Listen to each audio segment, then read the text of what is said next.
Srimad Bhagavatam, Canto 5, Chapter 5, Text 2. Yesterday evening we discussed Text 1. And just a little background for those that weren't with us. Ṛṣabhadeva, an incarnation of the personality of Godhead, was the king of the world, and he was planning to take his retirement soon. He wanted to give instructions to his grown-up sons, 100 sons, on the duties of human life. Not that he hadn't instructed them before, but summary instructions on how to fulfill the purpose of human life.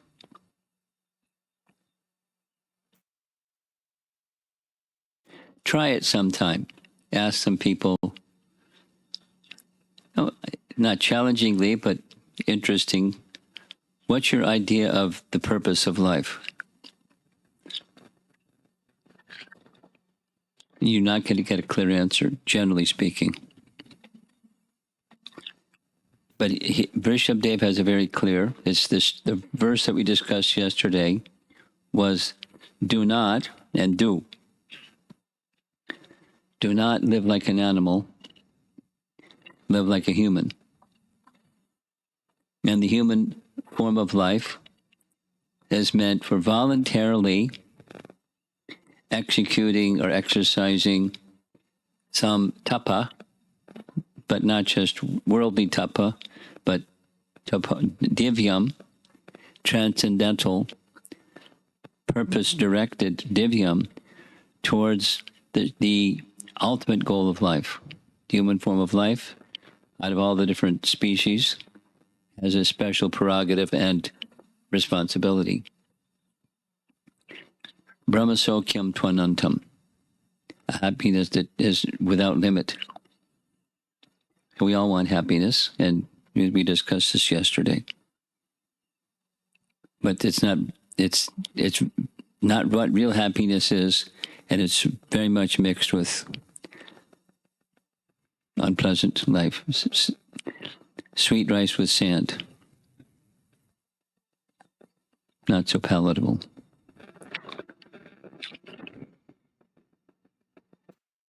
Now, in text 2, it's a nice verse, short purport, but it's how you get there. How do you get to that place where it's Brahma Saukyam Twanantam, a happiness that doesn't end. And he's going to indicate the association of mahats, or mahatmas, or great souls. And then comes, what are the characteristics of the great souls? How do you identify one? But let's go to text 2. And we can say the verse together or responsibly. Let's do it responsibly. Mahat sevam dvara mahor vimuktes tamodvaram yoshitam sanghi sangam mahantas te samachita prashanta vimanyava surida sadavoye Mahat sevam dvara mahor vimuktes tamo dvaram yoshitam sanghi sangam mahantas te sama vimanyava surida sadavoye. Translation: one can attain the path of liberation from material bondage only by rendering service to highly advanced spiritual personalities, Mahat Sevam. These personalities, it's not in the word, it's not in the verse. There's no Sanskrit that says the next part. These personalities are impersonalists and devotees. But there's a reason why he's speaking like that, because the impersonalists are also wanting to leave behind. Just what they're going to take shelter of is something else, but leave behind the life of unrestricted sense enjoyment. They want to leave that behavior and that lifestyle behind. Transcendentalists, in other words. Then he goes on, also not in the verse. Whether one wants to merge into the Lord's existence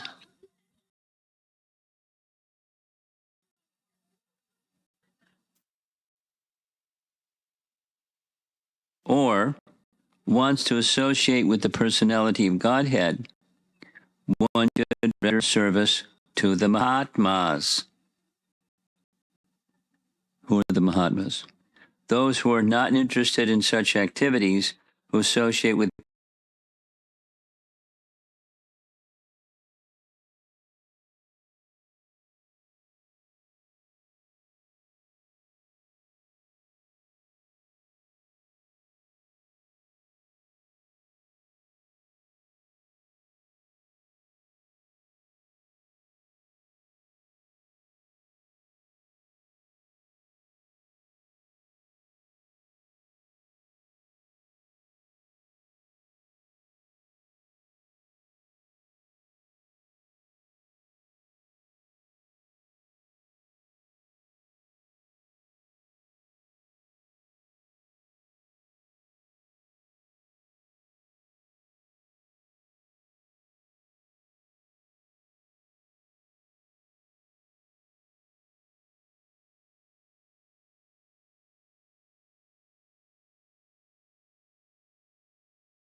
people.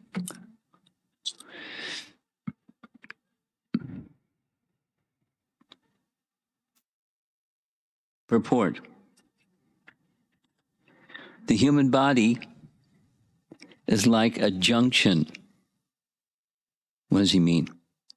One may either take the path of liberation or the path leading to hellish condition. How can one take these paths is described herein. Association.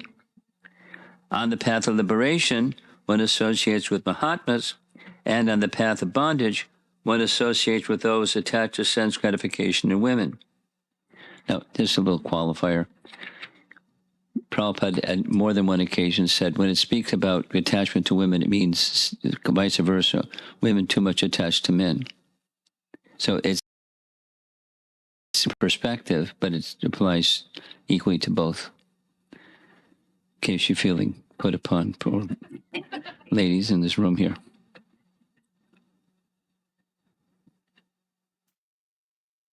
There are two types of Mahatmas. Here we go. The impersonalist and the devotee.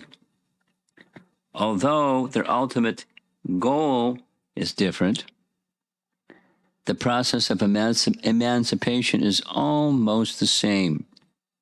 Both want eternal happiness. That was from the previous verse, Brahma Saukyam Tvanantam. Both want that happiness.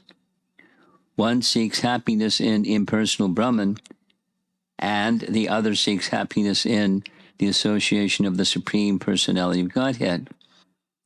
As described in the first verse, there it is, Brahma Saukyam. Brahman means spiritual or eternal, semicolon. Both the impersonalist and the devotee seek eternal blissful life. In any case, it is advised that one become perfect. The bar is pretty high, right? Not just piddle around, but become perfect.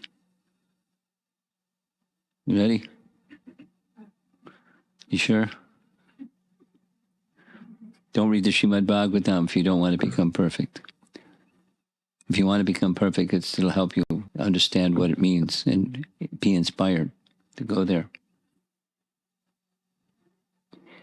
In the words of Chaitanya Charitamrita, Madhya Lila 2287, Atsat Sangha Tyag, E Vaishnav Achar, Sri Sangi Eka Asadu, Krishna Bhakta are.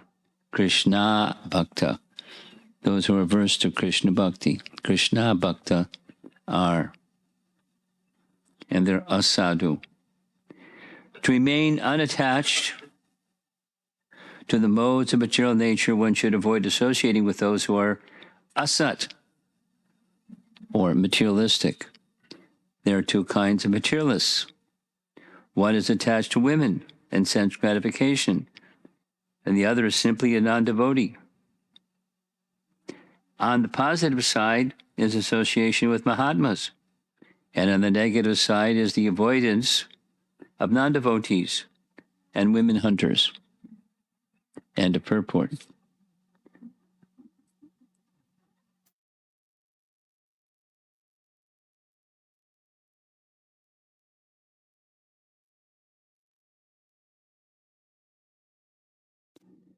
This applies to bygone ages, right? It doesn't apply to people today. I mean, people today don't live like this. So it's a nice story for bygone ages.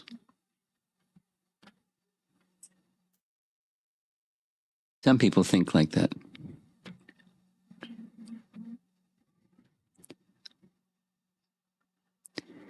There's principles.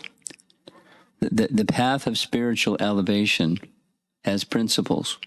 Now, how those principles apply in this time or that circumstance may vary, but the principles don't.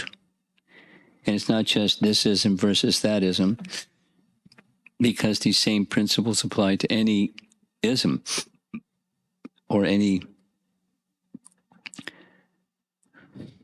path that leads to self-realization and God-realization. So the names of the different isms and the different authorized teachings, biblical, Quran, or other authorized teachings, they say the same thing. There may be more detailed information, etc., etc., etc. But the principle of aiming towards God realization is the path that's being recommended by each of these valid teachings.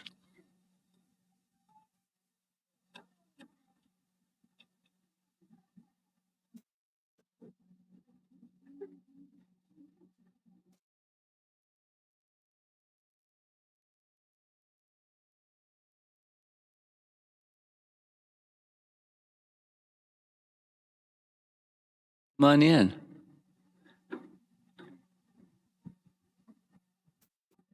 He's bored, boy. Okay.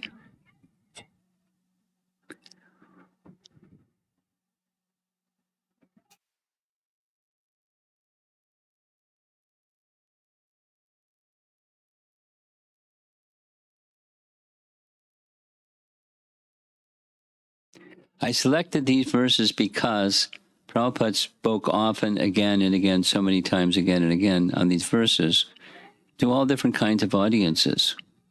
Sometimes it was to new people. Sometimes it was in India, just to, in Bombay. Sometimes it was, to educated people. It's just describing principles of human life.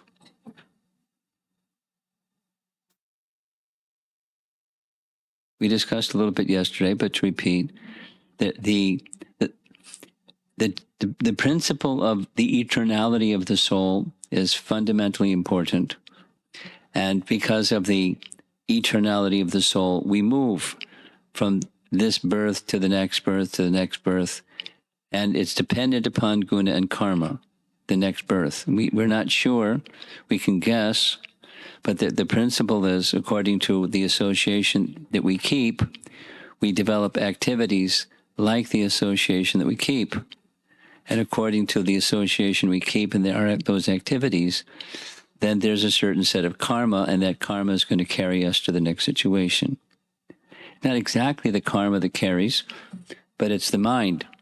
And that the mind has many, many, many impressions from our activities. So that is to say, we're creating our destiny. Sadasadyoni janmasu, according to Bhagavad Gita. We're creating our future today. And the advice, when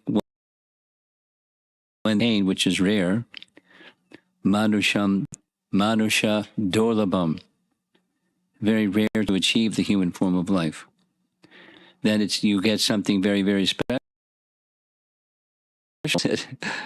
Because if you don't know how to use it, you can lose it, and something else will happen besides a human form of life. So use it properly means these are instructions how to use it properly. So the first is tapodivyam, and then following tapodivyam, once I can control my mind and senses, then I should seek the association of elevated persons and avoid the association of the unwholesome persons. I mean, you're all parents, or probably will be parents. And one of the things that parents are naturally concerned about is the association that their children keep. Because a good child can become spoiled by bad association. It's not unheard of, it's very common. And vice versa, a bad can become, by good association, become good. So association is vital in determining the future. And so making a choice, the previous one was tapodivyam, and this one is mahatsevam. So it's association, but not just association, it's service unto. Because that's the bhakti principle. It's not just go to the temple. I mean, it's go to the temple, but not just the behaviors, in other words. And see, and obeisances, of course, that's recommended in Bhagavad Gita. Manmana bhava mad bhakto madhyaji mam namaskuru. Twice in Bhagavad Gita. But it's even more, it's rendering service unto such persons, or in the categories that have this really nice set of qualities. Let's hear the nice set of qualities again. The principle is, through association, you develop qualities like those with whom you associate. That's the principle.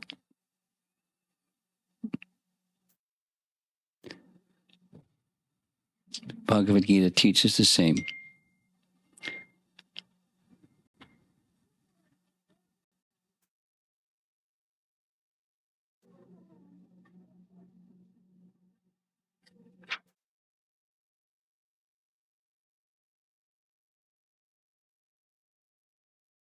Equipoised, that's both something inside and outside. We had this little discussion, the inside and the outside. It's both. Equipoised is your speech or your behavior. Even when provoked, you remain undisturbed. Even when provoked, you remain undisturbed. That's the inside, but then it's outside also. Dhira. Dhiras tatra namuyati. Even when there's cause for disturbance, you remain undisturbed. And then the mind. So how is that possible? When there's something that's more important to you than what's outside.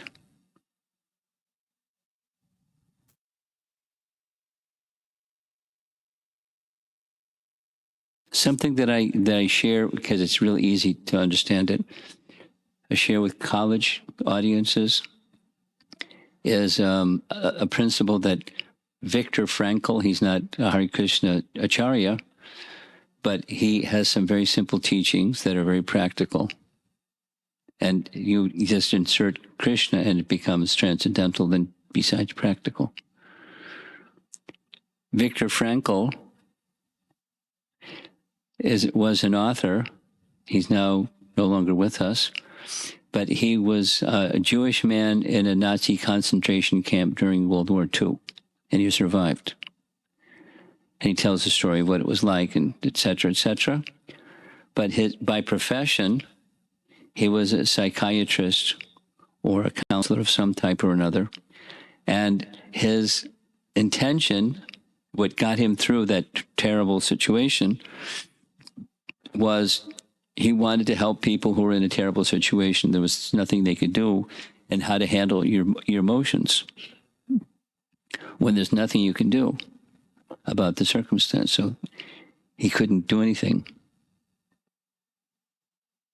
In a concentration camp, the little cell with the door locked, and people coming into it was just described that at a certain time of the day, the soldiers would come along and rattle the chain that was locking the door, and then they go to the next and rattle the chain that's locking that door, and rattle it because they had solitary confinement, and then they opened up the lock, and you could hear the chain moving through the latch, and then the person screaming, and they're dragged off to the gas chamber and gassed.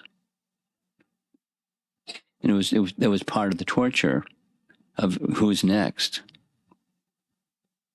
and the daily affair, and he survived. One of the things he described is that one day it was his turn. And he was just fixed on, his consciousness was fixed on, he had a higher purpose, and he knew what his higher purpose was. His higher purpose was helping people who were in that situation to not be burned out by their negative emotions of circumstances there's nothing they can do about. So what happened was, as he was being dragged away, there was a noise off in the distance. So the guard just left him standing in the middle of the field, and he went to deal with whatever the noise was, and by the time he dealt with it, it was too late, so he took him back and put in his little room, or his little prison cell. Locked the chain up, and that was it. So supposing there are circumstances of life there's nothing you can do about. There are some such things. Health. Anyway, different things. It's just, you can do something, but there's certainly a limit to what you can do.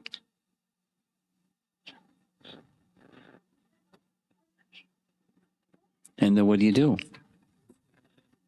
So his principle is, when there's a mission awaiting for you to be fulfilled, that gives you strength and protection, because ultimately it's providence, the providential intervention. You're protected not by you or by the circumstance, but by the supreme controller. So it's the bhakti life is, or yoga principle is very similar. One that's very similar to the yoga principle. Say it that way. There's a purpose, and without knowing purpose, it's hard to handle the circumstances that are inducing negative emotions. It's hard to handle the circumstances. But if you have a higher purpose, then whatever the disturbance is, this is how dhira is achieved. It's right in chapter 6, Bhagavad Gita. The yogi who's fixed in meditation upon the Paramatma feature, they become less sensitized to the duality that's going on around. And when the duality swings this way or the duality swings that way, it's less disturbing because they're fixed on transcendence. And then that's the secret or the principle of how dhira becomes established for such a person, for any one of us.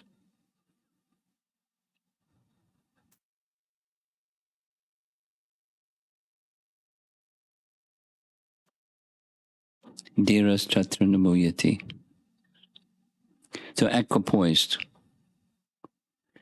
seeing the dimension of spirit or that which is eternal, and becoming detached from the temporary because of that attachment to the eternal. They do not see any difference between one living entity and another. We touched on this. There's certainly differences of coverings, but beneath the covering there's something, and that something is the eternal soul. And qualitatively, souls are essentially the same. So, is this a live plant or not? No? Okay, so supposing it was a live plant. That one is? Okay. Okay, good. So, there's a soul inside. I forget where we were. We were somewhere.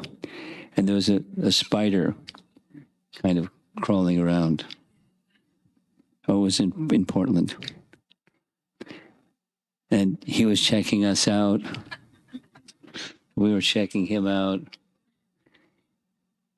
And somebody, they felt I was disturbed. I wasn't disturbed. But they shooed and he just went under the couch. Protection. But there's a spirit soul inside. So they have a different body, but the animating force is quite similar. The karma is different, the guna is different, but the principle is there's a spark of life within. And so those who are equipoised, they can see different coverings, but the quality of the presence of the soul within, the animating force within, is the same. And so respect goes to the soul. And then there's different dealings according to the covering. And you select accordingly.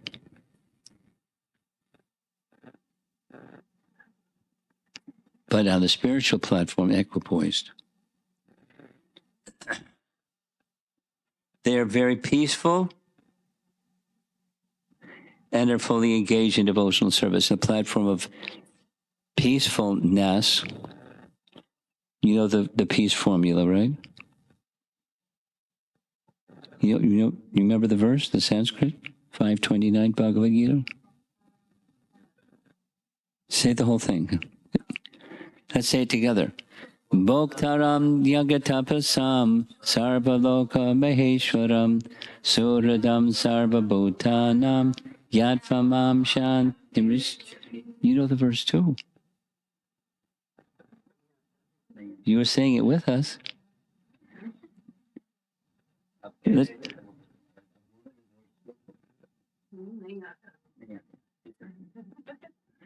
Let's say it one more time. You listen. And later you can look it up. 529 Bhagavad Gita. Bhoktaram yagatapasam sarvaloka maheshwaram suhradam sarvabhutanam gyatvam shantim richati. We don't have it in Hindi though. You have it in Hindi? Really? You got a magic phone there. Oh, you just pressed the Hindi button? No, the Devra script is Hindi. The shloka is Hindi. Okay.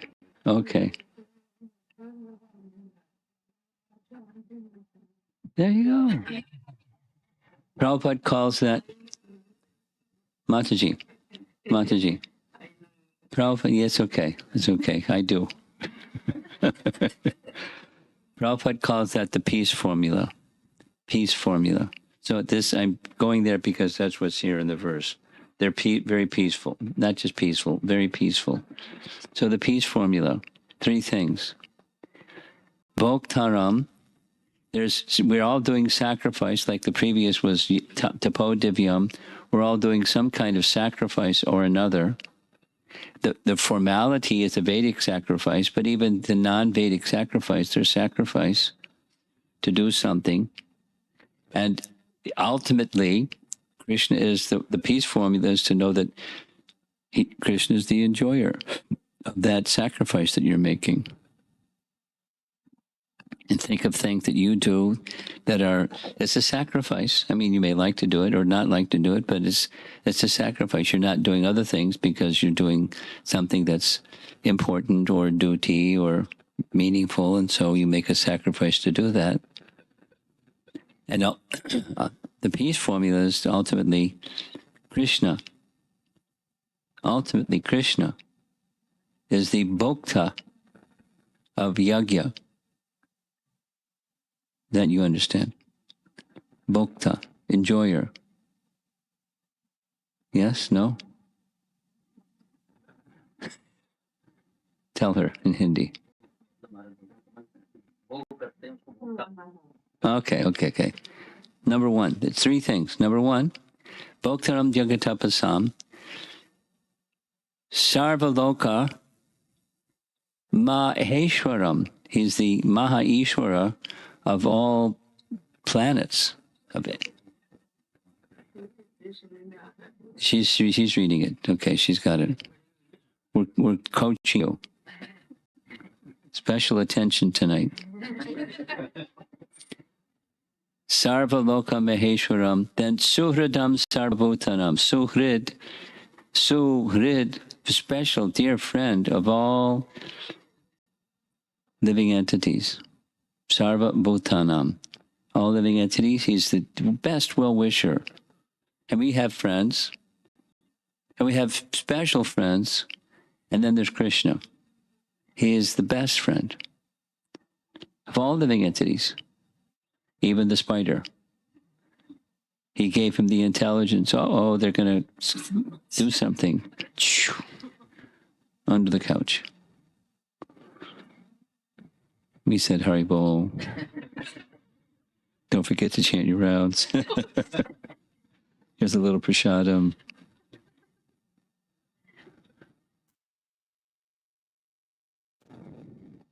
So those three things, that's the peace formula. And those who are Mahatmas, they're peaceful. It means they, in principle, those three things are there. So we'll say the three things one more time. Krishna is the enjoyer of all sacrifices we make, which is true, ultimately true. There may be some intermediary or something. Your family may be the beneficiary of sacrifices you're making or something. But ultimately, Krishna is the beneficiary, enjoyer. He's the proprietor of all planets. There's a nice Ṛṣabhadeva verse where that's also said. Who knows that nice Ṛṣabhadeva verse? Jagatananda.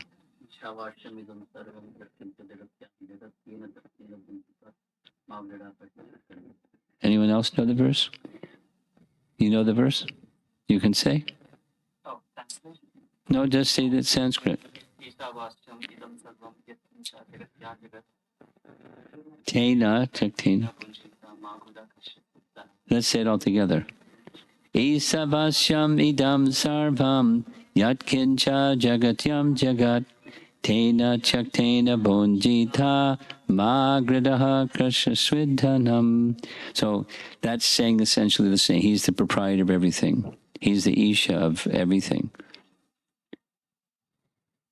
And then he's the best well-wishing friend. Even when we're being not so attentive, he remains the well-wishing friend. Even when we're going through tribulation, he remains the well-wishing friend.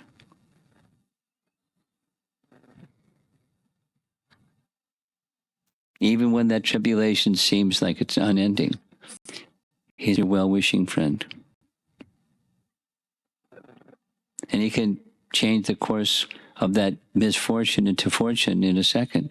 So actually the misfortune turns out to be fortune because those who are Mahatmas, they know that ultimately Krishna is their protector and he will protect them. So they don't worry. There's some other people that like to worry. Do you know anybody that likes to worry? Or they seem to worry a lot? I know some people that seem to worry a lot. Some people are warriors and some people are worriers.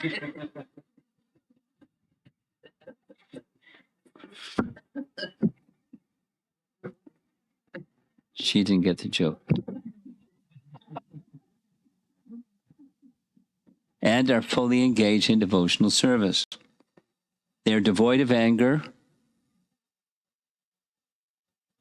What's the trigger for anger? It's frustration.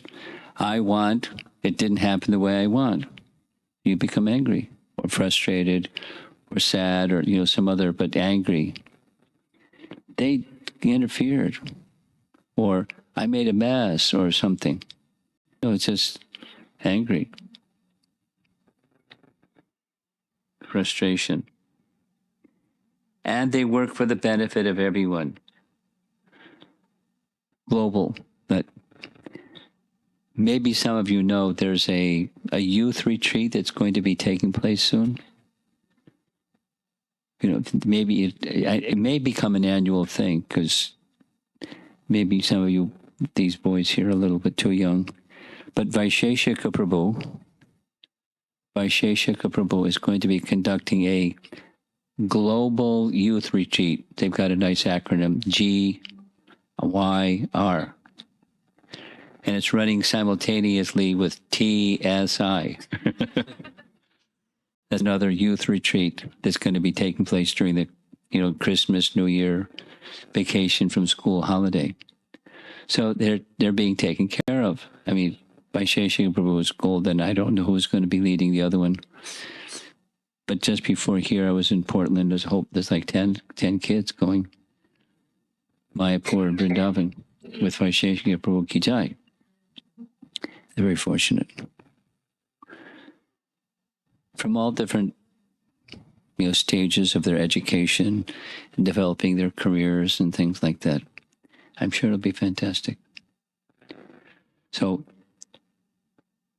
always acting for the welfare of everyone.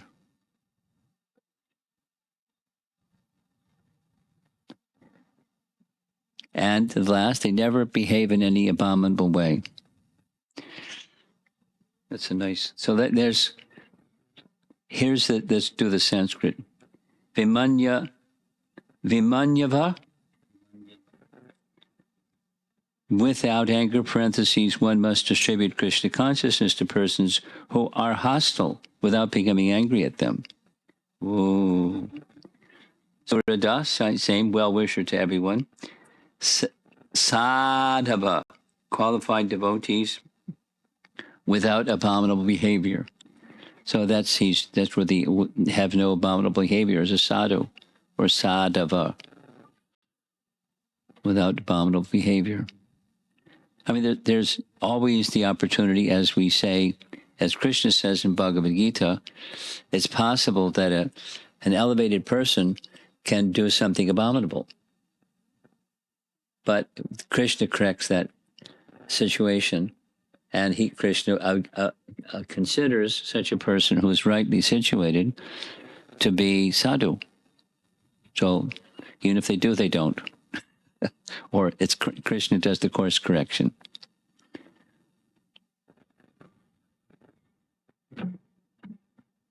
No, one has to be attentive. It's not mechanical. There's attention, because behind attention is intention to please Krishna. We discussed this. This is the whole idea. The whole idea is to train his sons to become devotees, always engaged in devotional service. And that takes care of so many other qualities.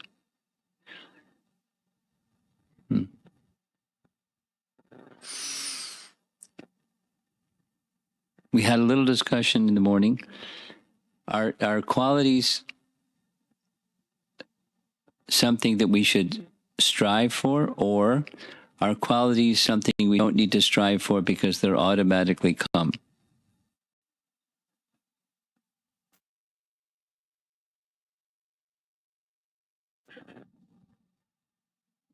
It's both. But the lead is strive to become a devotee. Strive to become a kind of living entity that Krishna, when he sees you, he'll smile.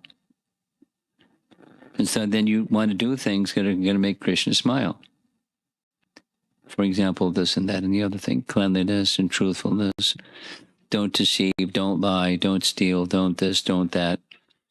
And take care of the no abominable behavior part and the favorable behavior part.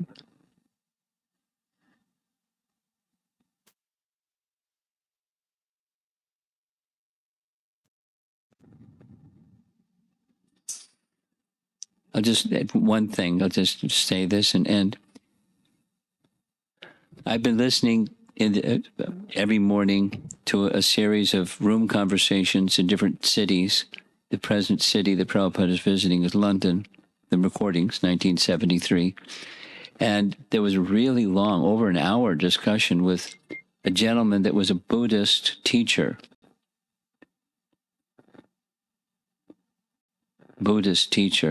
There was lots of discussion about theism and voidism with the gentleman, and the gentleman was remarking his having visited ISKCON temples, and he found that the devotees are very well mannered and were treating him very kindly, although they didn't know who he was. Apparently, he wasn't dressed like a monk or something. He's just like a fellow, and he was treated very, very kindly, which is nice. And then they were wrapping up, and Prabhupada arranged for prasadam. And then they got into this whole discussion about good culture. And he was asking Prabhupada, I've been to this place, that place in Moscow. They wanted to serve me vodka. And Prabhupada said, what's that? So I had to explain what vodka is. And then Prabhupada was going into a whole series, treating people kindly. The man was speaking about, because a Buddhist, good character, good culture, kindness, compassion, etc., etc. So he tries to impress those values wherever he goes, including in Moscow. So he was going on and on and on and on. Prabhupada, I was very surprised he was listening to the on and on and on thing. And then Prabhupada simply said, we don't, we emphasize our program, our Krishna conscious program, is to train people to become devotees. Because when they become devotees, they become very caring and cultured in how they deal with others. That word was being used as hospitality. They treat people with hospitality. We don't have classes. We don't train them specifically in etiquette. I wish we did. But at least Prabhupada was, because you can train somebody in etiquette, but the inside is not necessarily devotional. And so their behavior may be, for some period of time, okay or nice, but then what's it resting on? And if it's not resting on spirit, then circumstance is going to change it. The nice person then becomes, a monster, and then they could become a nice person again. Maybe. So all of this is resting upon these qualities of a Mahatma. It's resting upon bhakti. That's the point. And so associate with those who are carrying bhakti, and then they will have all these nice qualities because they're carrying bhakti. And you will get bhakti plus those good qualities.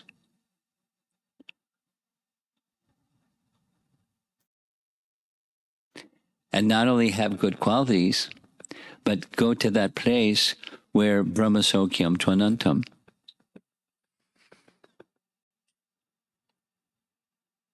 The spiritual atmosphere, the spiritual realm.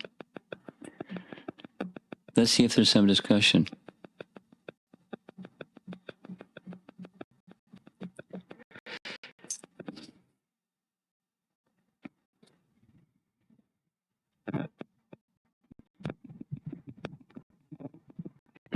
Hare Krishna Guru Maharaj. So most of this, the principles or Bhagavad Gita, Bhagavatam, we all speak about primarily this topic of association. Yeah. And more often you always refer, tell us, associate with pure devotees. So getting into detail, what are various ways that one can associate with a pure devotee?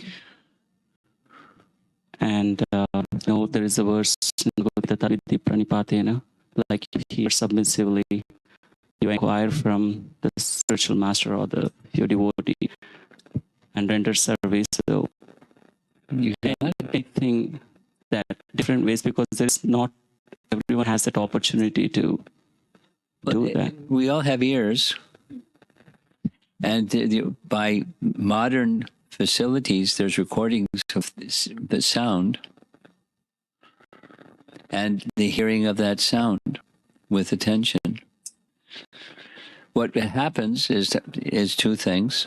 The covering becomes cleansed, and the dormant consciousness becomes awakened. And from that comes then other forms of service.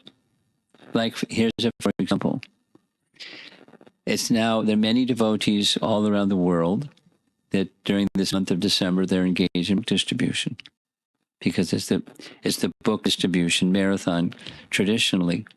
And in some places more, in some places less, but in many places it's a priority. And different devotees, they're sacrificing. So there's a way of serving our founder Acharya. What he wanted through the medium of his books, and I'm assisting the founder Acharya by seeing that books are distributed. Now, something that will give you more and more inspiration is to read them, because then you know what's inside them. And so the hearing leads to other forms of service, is my point. So deity worship, and then the other activities, cooking in the kitchen. And one can be our disciplic succession, or we say specifically, Prabhupada, a great soul, wants that we become relieved of material existence. And so hearing and then carrying out what you've heard, that's a form of service. Whether the person is standing there watching you and smiling, or remote and they come to know, or departed. So it's the sound vibration is the starting point. And then based on those things that you hear, you can do those things because it's part of the instructions that you've heard. That's bhakti.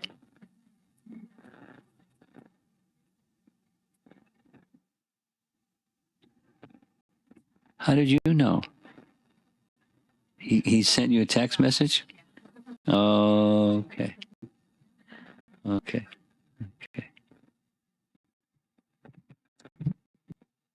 I have one question. Okay. In the beginning of this lecture, you mentioned there is diversity in the soul. In the spiritual kingdom, there is diversity. Yes. So can you elaborate more, like what kind of diversity? Forms, personalities, rasa, loving dealings. So even for one individual, can be sometimes like this and sometimes like that. Thank you. Thank you.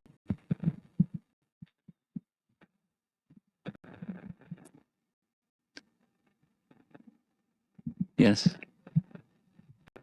Hare Krishna Guru Maharaj, thank you so much. So last point, as you mentioned, Maharaj, like the good qualities, if they are not resting upon the spirit, so then they are not, they are non-enduring. Yes, they're non-enduring. So many times it feels that the good behavior, like if we are doing it for Krishna's pleasure or Guru's pleasure, it sometimes feels that it's a mental adjustment, and we're just self-counseling that, no, we should not do like this because... There's a mix, because to do it all means there's some submission. So you start somewhere, and there, yes, it is a mental adjustment. And then beneath the mental adjustment, what's driving the mental adjustment? The mind and the body and your words are being redirected in a way that's, you can, it's by practice, but there's a purpose behind the practice. And that's the essential factor that you and I and all of us should be working on, in addition to the right adjustments. So it will become natural one point in time. It can. Practice something, it becomes quite natural. Thank you.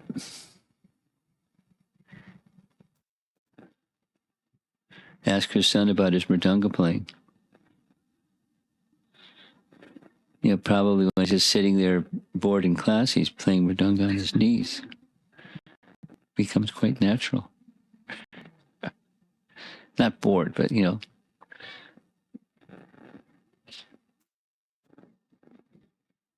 Thank you.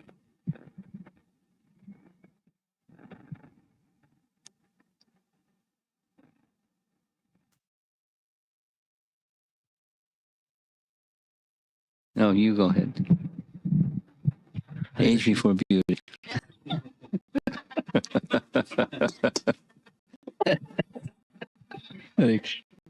Maharaj, before this class, I was reading the translation of this verse at home.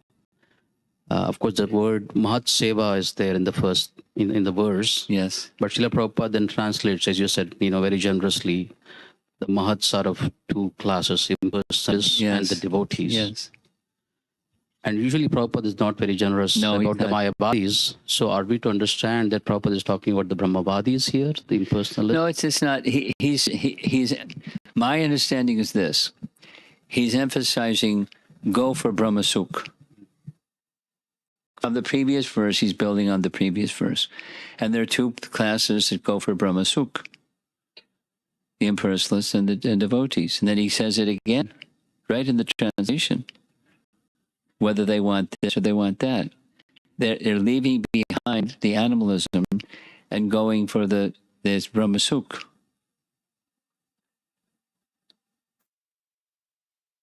So the Mayavadis go for Brahma Sukh? Yeah.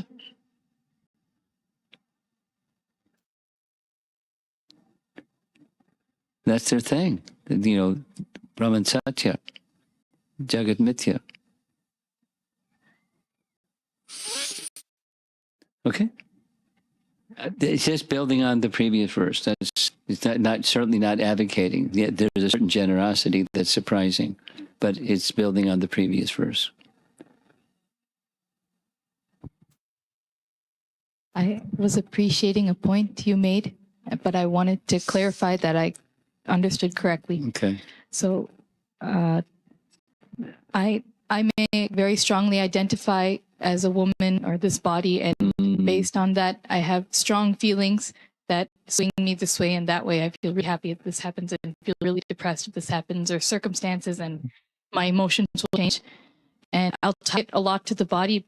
But if I were to focus in a more spiritual direction, maybe focus on Krishna more, then I will not be swayed as much. Well, also, there's something that Prabhupada has said more than once, many times. First, understand who you are, and because who you are, unpack it as you're part of Krishna. You're part of something bigger. But start with who you are. So the first instruction, in other words, is you're not the body. And so before you can focus on Krishna, how you can focus on Krishna while you're thinking I'm the body? It's going to be a stretch, to say the least. You're going to miss the target. There'll be a mixed or misunderstanding. So fundamental, foundational is your spirit soul. there's more to who you are than spirit soul, but you're spirit soul. And that's the platform from which you want to try to understand Krishna. But if you're trying to understand Krishna while still holding on to the bodily conception, you'll miss the target. Good intention, but miss the target. It's not like first this and then that, but the point of the needle precedes the shaft of the needle.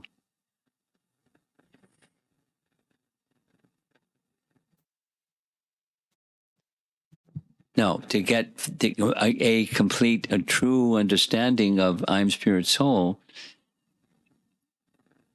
it's not how are you going to do that without Krishna in the picture? Because you by karma or particularly by gyan, you're not going to get there. You'll get a reflection picture at best, and then the reflection picture changes because of circumstance. So Krishna needs to be in the picture from the get-go, but because Krishna is the speaker, we are thinking in terms of Krishna's words to have the conception. So then again and again and again and again, how it's true that we're not the body.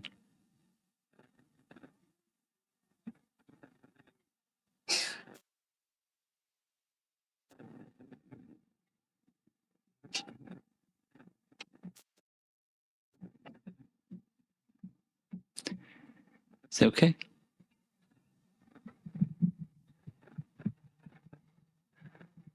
How about you? Anything? Anything? Okay. Okay.